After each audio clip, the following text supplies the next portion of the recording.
Good morning, everybody. I'm going to do a video about your human needs and about your values as a way of introspecting about what you consider to be the most important things in your life.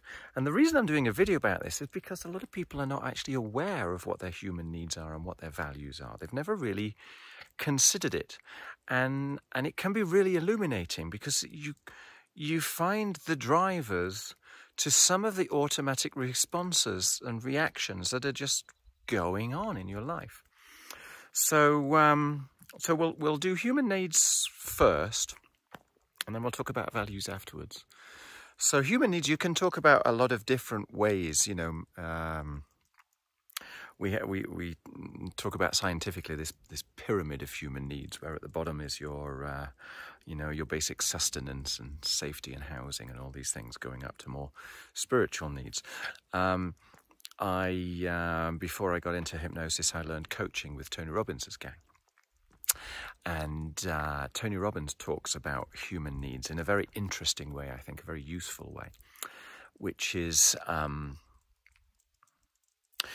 to consider some of the fundamental human needs as being in conflict with each other. And so at some point we have made a probably unknowing decision as to which of those human needs are more important to us, and they therefore lead us in certain directions in our life. So he talks about, first of all, your need for security, obviously, your need to feel safe, your need to have sufficient cash, to have a home, to have food in the fridge, to have warmth, shelter, and so on. Protection. But that the more safe and comfortable you feel, eventually it gets to the point where you feel a bit bored, a bit predictable. And so the flip side of that, another human need, is the need for variety. Effectively, you need stimulation, which comes through change. And change, by definition, is risk, okay? So it's the opposite of security. So we need that stimulation of variety in order to make life interesting. But if you have too much variety, too much risk, then you jeopardize your feeling of security, okay? And different people have different perspectives on where they want to be on that spectrum. So you come to a choice, right, as to how much security you need and how much variety you need. So that's two. Next two are significance. So this feeling that there is something about you which is unique, important, relevant, that you have a voice, you have something to contribute to the world which is specific to you. So you have significance. And then your fourth need is connection, it's community, it's love, it's sharing. So a very rich need. And the thing is, those two are also kind of in conflict, and so you find yourself somewhere on the spectrum. Because the more significant you are, the more kind of separated you are, the more unique you feel, the more disconnected with everybody else you are, the more you have this feeling inside of yourself of you and others. The more connected you are, the more sharing, the more community-driven you are, typically the more kind of uniform you are, the more you are embedded in your peer group, the more you become the average of that peer group, and so the less significant you become. Now, I'm not saying that these are perfect concepts, because obviously you can play a particular role within a peer group and still maintain an element of significance from that. That's how people manage to bridge this spectrum.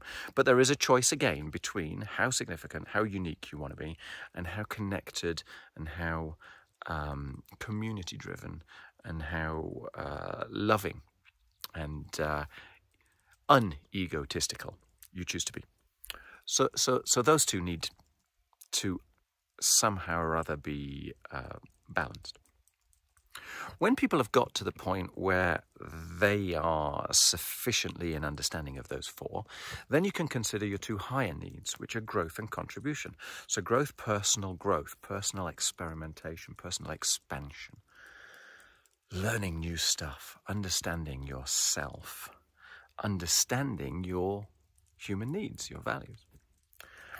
And then contribution, contributing back, serving society.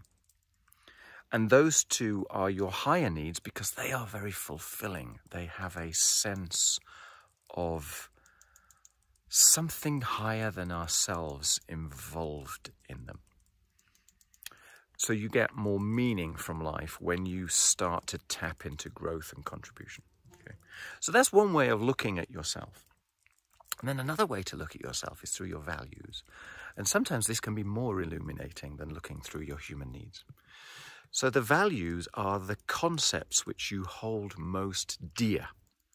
There will be a few of them which you consider to be absolutely inviolable. Okay? There'll be a few that you consider to be nice to haves. And there'll be a few that you consider to be kind of irrelevant to your particular perspective. And you'll find that different aspects of your life have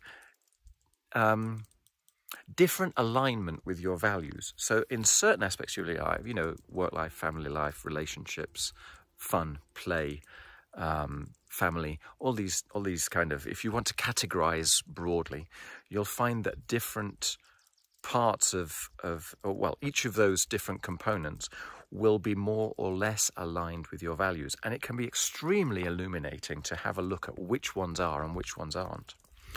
Because you may find that is the whole reason. I just did a video on procrastination. You may find that that's the whole reason why you're procrastinating. Because what it is that you think you want to do is way out of line with your values. Okay, so how do you identify your values? The easiest ways that I can think of, do a value journal, okay? At the end of the day, review the day, review your feelings, and consider these particular moments, these staccato moments.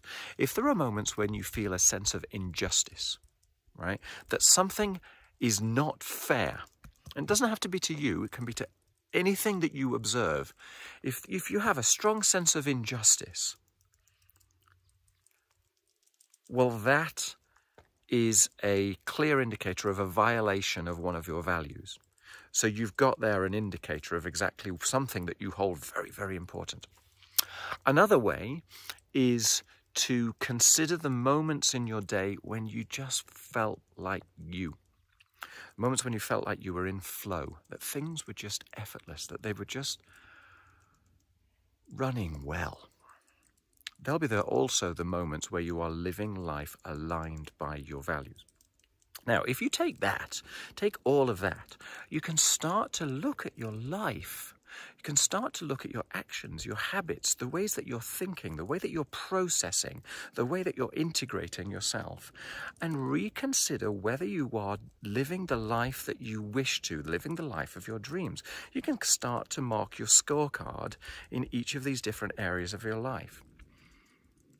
There you go. I hope that's useful. It's just a way of looking at yourself and considering yourself. And I'm very hot on the considered life. So I hope that's useful. 9 minutes. I'm getting quicker. If you find this video useful, have a look at the other ones. If there's things that you don't understand, send me a question. If there's things that you want to share, I would love to hear that. That would be so important. All right. Take care. Thanks for watching. And as Tony says, live life with passion. This is so important. All right, take care. Bye.